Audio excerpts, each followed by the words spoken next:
खबरों को जानने से पहले आपसे अपील है कि आप घर में रहें, बाहर ना निकलें और गुजारिश है कि कोरोना बंदी को हल्के में मत लीजिए। इस वायरस को हराने का एकमात्र सटीक तरीका यही है। जानते हैं बिहार में कोरोना पर अपडेट क्या है। बिहार में 13,843 सैंपल्स की जांच की गई है। आज की बात करें तो 1240 सैंपल जांचे गए हैं। इसके अलावा राज्य के 6 जांच केंद्रों पर जांच की जा रही है सभी सैंपल्स की, और अब तक कुल 148 मरीज पॉजिटिव पाए गए हैं। मुंगेर में आज 4 नए केस, कुल संख्या होती है 31। सासाराम में भी आज एक पॉजिटिव मरीज मिला है। पटना में अब तक 16 संक्रमित मरीज पाए गए हैं।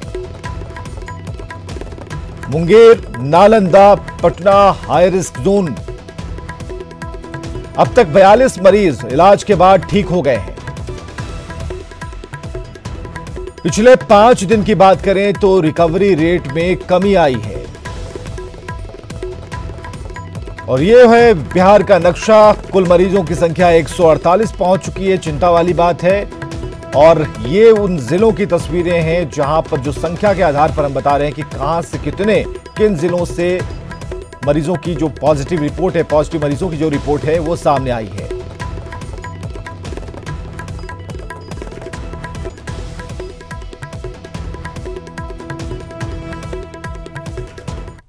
और चलिए बात करते हैं चौकीदार उठक बैठक कांड की। जी हां, कृषि अधिकारी पर एफआईआर दर्ज कर लिया गया है। जिला कृषि अधिकारी मनोज कुमार पर एफआईआर दर्ज किया गया। अररिया थाने में कृषि अधिकारी पर मामला दर्ज कराया गया है। चौकीदार के साथ सड़क पर बदसलूकी करने का आरोप है जिला कृषि अधिकारी पर, जिनके ऊपर एफआईआर दर्ज किया गया है। अररिया में चौकीदार उठक बैठक कांड में ये अपडेट हम आपको बता रहे हैं। और पास मांगने पर चौकीदार ने जब पास मांगा तो उल्टे उसे डांट पिलाई गई और इसके बाद उठक बैठक कराई गई। हालांकि इसके बाद कई गतिविधियां हैं। खुद डीजीपी ने इस चौकीदार से बात की, उसका मनोबल बढ़ाया। और अमित है हमारे साथ पटना से। अमित, इस पूरे खबर पर एक और भारी अपडेट है जो एफआईआर के तौर पर है। अमित। विवेक, कृपया सवाल दोहराएंगे। अमित, तो बिल्कुल एक एफआईआर की शक्ल में एक बड़ा अपडेट सामने है।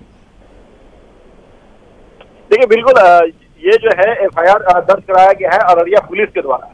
जो डीजीपी ने इस बात की पुष्टि की है, एडीजी मुख्यालय ने भी इस बात की पुष्टि की है। और अभी डीजीपी से जो हमने बात की उस दौरान उन्होंने कहा कि निश्चित तौर पे ये चूंकि वर्दीधारी का कहीं न कहीं उन्होंने अवहेलना किया, वर्दी का अवहेलना किया। ऑन ड्यूटी होम गार्ड के जो जवान थे उनके साथ उन्होंने मिसबिहेव किया। तो जो धाराएं हैं उस धाराओं के तहत जो है मामला दर्ज किया गया है। आगे की कार्रवाई की जाएगी। और इस पूरे मामले को पुलिस मुख्यालय ने काफी गंभीरता से लिया है। दूसरी जो बात रही, नवादा के जो एमएलए हैं अनिल सिंह, उनके भी 2 बॉडीगार्ड को जो है वो निलंबित कर दिया है पुलिस मुख्यालय के आदेश पे नवादा एसपी ने। क्योंकि बिना आदेश के, जैसा कि डीजीपी का कहना है कि बिना आदेश के। बिल्कुल अमित, आप हमारे साथ बने रहिए। अमित, आप हमारे साथ बने रहिए। जरा हम दर्शकों को वो भी खबर बताते चले। अररिया में चौकीदार उठक बैठक कांड में एफआईआर दर्ज होने के बाद बिल्कुल कह सकते हैं कि एक नीतिगत फैसला होना शुरू हो गया है। और लेकिन इसके अलावा एक और बड़ी खबर हम आपको बता रहे हैं। विधायक के कोटा जाने के मामले में 2 और निलंबन हुआ है। जी हां, अनिल सिंह की सुरक्षा में तैनात 2 सुरक्षाकर्मी निलंबित कर दिए गए हैं। एसपी ने सुरक्षाकर्मियों को शोकॉज जारी किया है। उचित जवाब नहीं मिलने पर कार्रवाई की गई। दोनों सुरक्षाकर्मी विधायक के साथ कोटा गए थे। और अनिल विशाल हमारे साथ जुड़े हुए हैं। अनिल, क्या खबर है?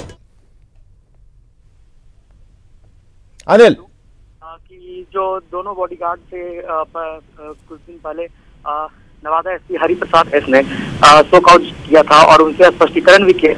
तो उसमें सबसे पहले उन्होंने गलत जानकारी दी कि वो कोटा गए ही नहीं थे। और स्पष्टीकरण के दौरान उन्होंने झूठ बोला है। तो इस तरह से 2 मामले में उन लोगों पर कार्रवाई हुई है और उन दोनों को तत्काल निलंबित भी कर दिया गया है। उपरोक्त जानकारी नवादा एसपी हरिप्रसाद एस ने पत्र जारी कर यह जानकारी दी है। चलिए अनिल, बहुत बहुत शुक्रिया इन तमाम जानकारियों के लिए। तो विधायक के कोटा जाने के मामले में 2 और निलंबन हुआ, लेकिन सवाल यही है कि अनिल सिंह के ऊपर कब एक्शन होगा। क्या उनसे भी कुछ पूछताछ की जाएगी या नहीं? तो हिसुआ विधायक अनिल सिंह के मामले में 3 निलंबन के बाद भी विधायक पर कोई कार्रवाई नहीं हुई। विपक्ष इस मुद्दे को उठा रहा है।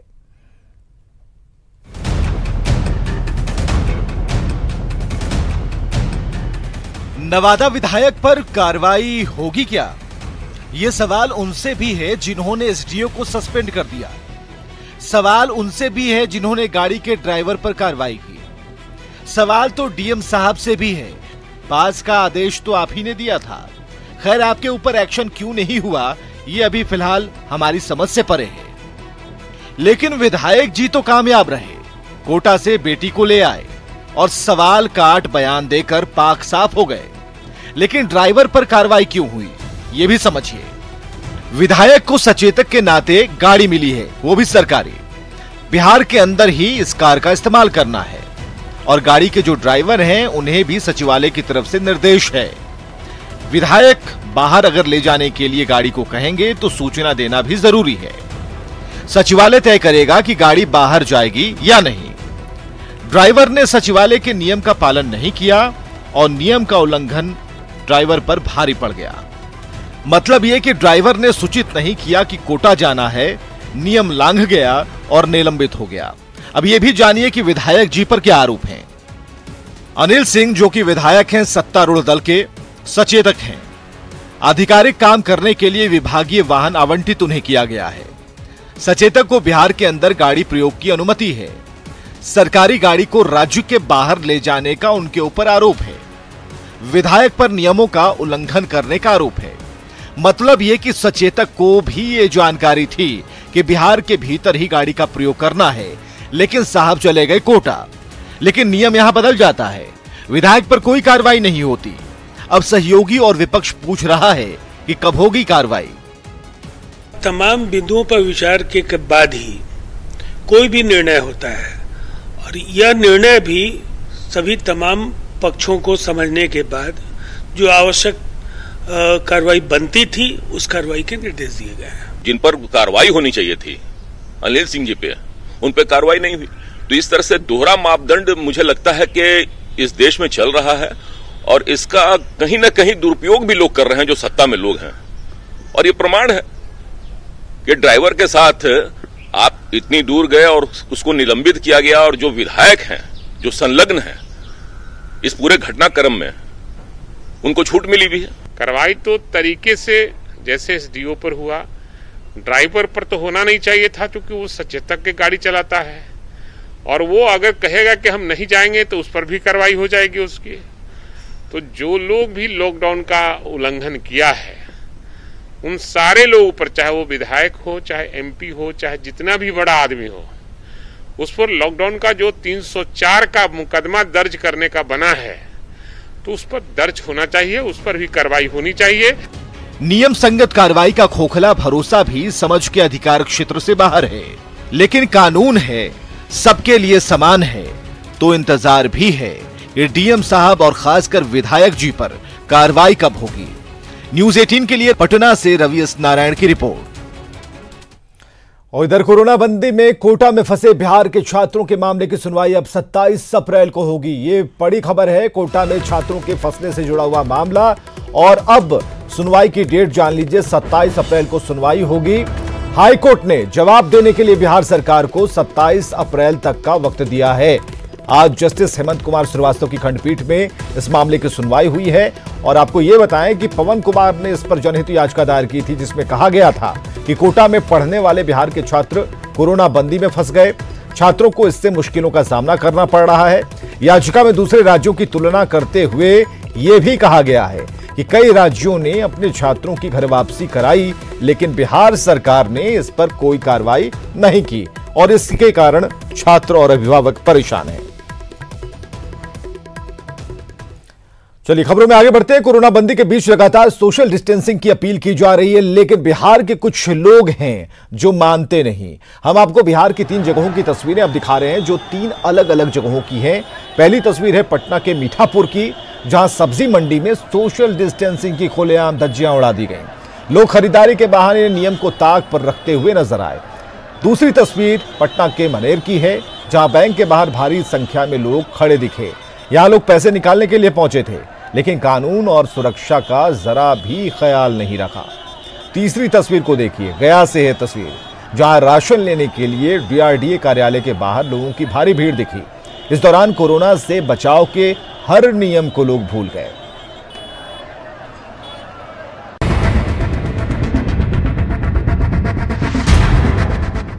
सोशल डिस्टेंसिंग का उल्लंघन करती इन तस्वीरों को देखिए। देखिए इन्हें, ना तो कोरोना का खौफ और ना बीमारी का डर।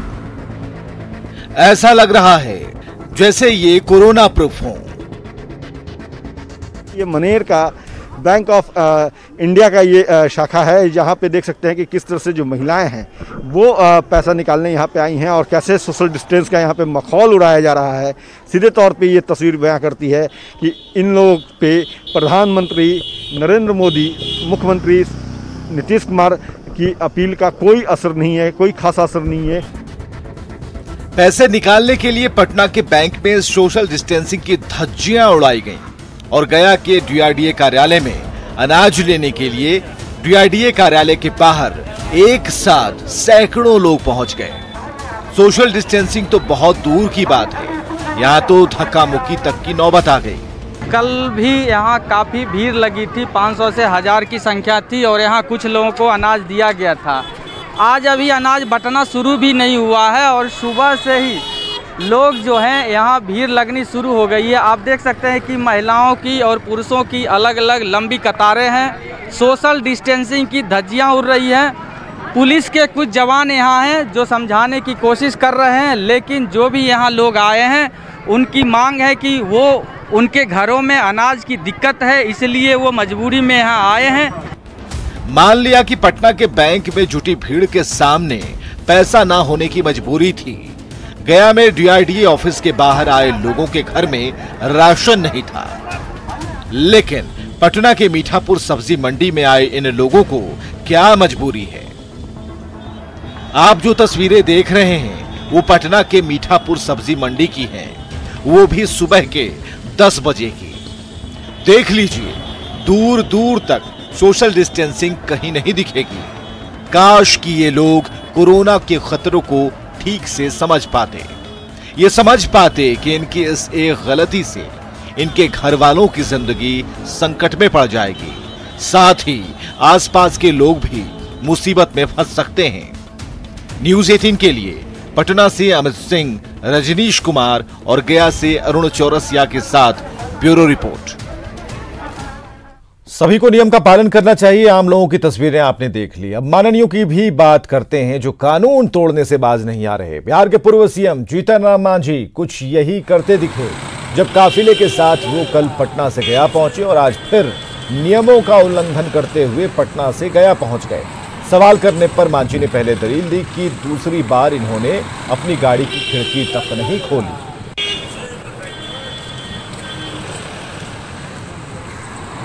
मांझी अपने गांव महाकाल से विधानसभा के कार्यक्रम में भाग लेने के लिए पटना पहुंचे लॉकडाउन के दौरान, और एक बार फिर से लॉकडाउन के बीच में ही अपने पटना के आवास से वापस महाकाल लौट रहे हैं। और जाहिर सी बात है, लॉकडाउन का ये उल्लंघन है, भले ही जब मांझी कुछ भी दलील दें। मांझी जी वापस जा रहे हैं, फिर से जा रहे हैं, देखिए गया जा रहे हैं। तो देखिए जीतन राम मांझी एक बार फिर से पटना से अपने कारकेट के साथ वापस महाकाल लौट रहे हैं।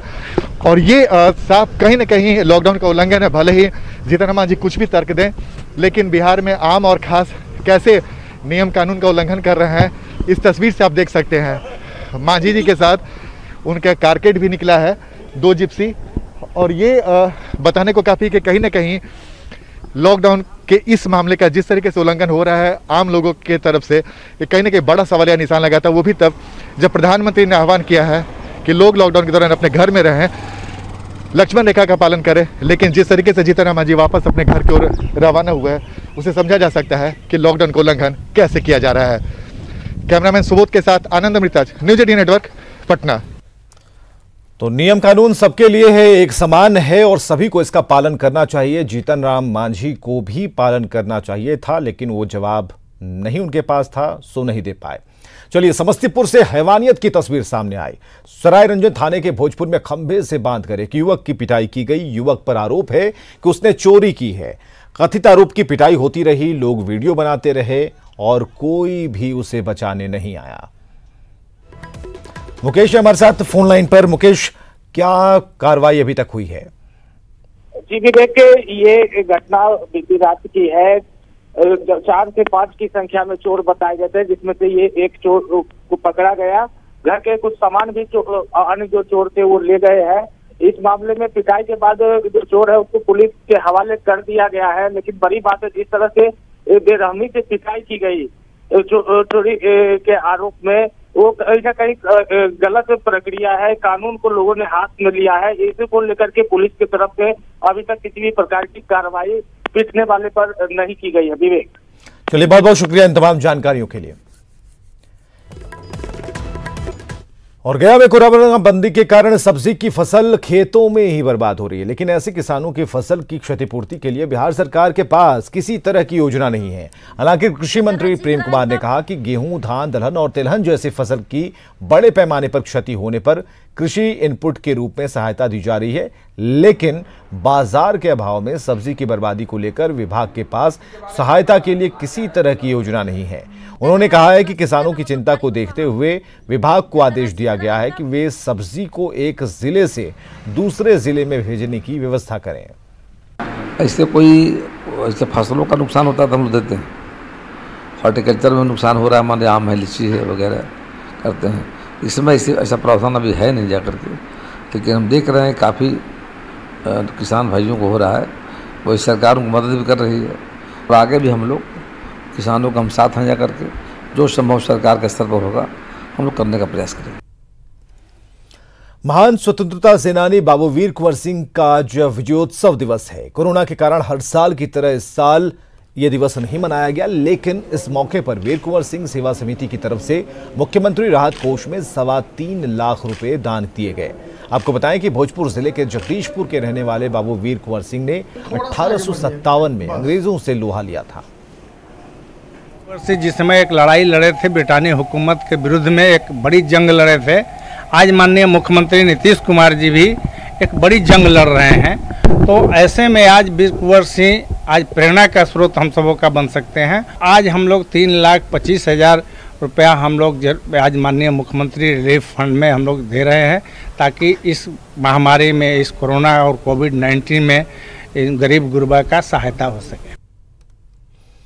कोरोना बंदी की वजह से लोग घरों में कैद हैं। ऐसे में उनके स्वास्थ्य संबंधी परेशानियों को दूर करने के लिए राज्य स्वास्थ्य समिति ने एक कॉल सेंटर बनाया है जो 24 घंटे काम कर रहा है और एक दिन की बात करें तो 15 से 18 हजार कॉल आ रहे हैं। कॉल सेंटर का जायजा लिया हमारे सहयोगी साकेत कुमार ने। लगातार कॉल सेंटर में लगी हुई हैं डॉक्टर हैं, हम उनसे एक बार बात करते हैं कि किस तरह से ये कॉल सेंटर काम करता है। मैडम, किस तरह से ये कॉल सेंटर काम करता है और आप लोग कैसे परामर्श देते हैं जो आप लोगों को कॉल आता है?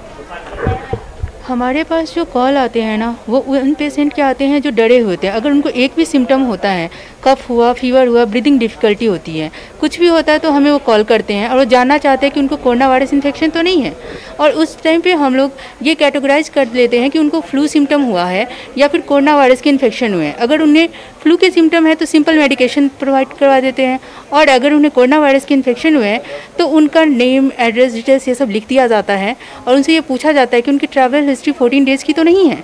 अगर उनकी ट्रैवल हिस्ट्री विदिन 14 डेज़ की होती है तो उस कंडीशन पे हम लोग जो हर डिस्ट्रिक्ट में एक कोविड कंट्रोल रूम इस्टेब्लिश किया गया है, वहाँ उन्हें हम इन्फॉर्म कर देते हैं। कोरोना के लिए बहुत ज़्यादा कॉल्स बढ़ गई हैं, तो पहले आपके 1,500 के कॉल्स आते थे, जो अब आपका 14 से 18,000 हो चुका है।